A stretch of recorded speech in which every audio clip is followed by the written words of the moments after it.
मी श्री व्यंकटेश्वर महास्वामीजी 42 लोकसभा मतदारसंघ सोलापूर इथून आज नामांकन केलेलं आहे।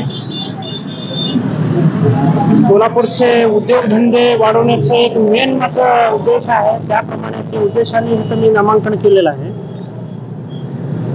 हे नामांकनची प्रोसेस आज महाराष्ट्रामध्ये चालू झालेली आहे, तिसऱ्या टप्प्याची।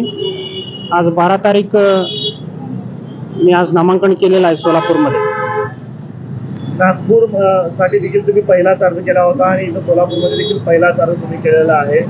काय नेमकं त्यांना दोन जागेवर लढणार आहात का? पत्रकारांना धन्यवाद करावं काय म्हटलं तरी तिकडे सगळं बातमी आपण करत आलो।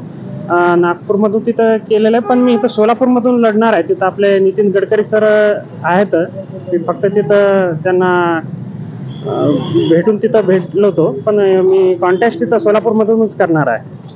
नागपूरमध्ये नितीन गडकरींनी काय आपल्याला विनंती केली का की आपण माघारी घ्यावं किंवा काय फटका बसतो? नाही, ते सगळं आम्ही चर्चा करून इथं सोलापूरला आलेला आहे। सोलापूरमध्ये मला करायला सगळे सांगितले तर मी करायला लागलो। नागपूरमधून माघार घेतली का मग आपण? हा, नागपूरमध्ये माघार घेतली। अर्ज पण काढला माघार? हो हो हो। भाजपकडून तुम्हाला तिकीट मिळालं असं तुम्ही म्हणत होता शेवटच्या घटकापर्यंत, पण तुम्हाला मिळालं नाही, काय कारण आहे? नाही, आतापर्यंत अजून पण मला संधी आहे, अजून 19 तारखेच्या 3 वाजेपर्यंत अजून संधी आहे। अजून पण मला आशा आहे अजून संधी भेटेल मला। काय म्हटलं तरी ऑलरेडी एक माणसाला एकच हुद्दा पाहिजे, आमदार खासदार मंत्री सगळे एकटाच होतं म्हटलं तरी ते बरं नाही आहे ना। सगळं आम्ही पण सामान्य माणसं खासदार व्हावं हे एक इच्छा आहे आपली।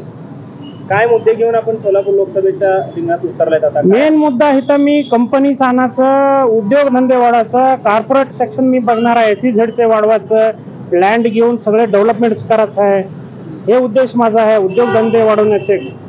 पाण्याची खूप अडचण सध्या सोलापूरमध्ये। पाण्याचं हे एक नॉर्मल प्रोसेस आहे। हे कोयना पाणी आहे, भीमा नदी आपल्या जवळ आहे, हे बारके काम आहेत। पाणी आणायचं म्हटलं तरी मोठं काम नाही आहे। हे सोडून उद्योगधंदे वाढवण्याचं, लोकांना नोकरी, मुलं मुली शिकून बसलेले आहेत, त्यांना जास्त उद्योग इथं सोलापूरमध्ये भेटासाठी हे प्रयत्न करावं लागतं। पण ते उद्योगधंदे आपण वाढवलं की त्याचं इन्फ्रास्ट्रक्चर सगळं येतं, त्याच्यासोबत पाणी वीज सगळं येऊन जाईल।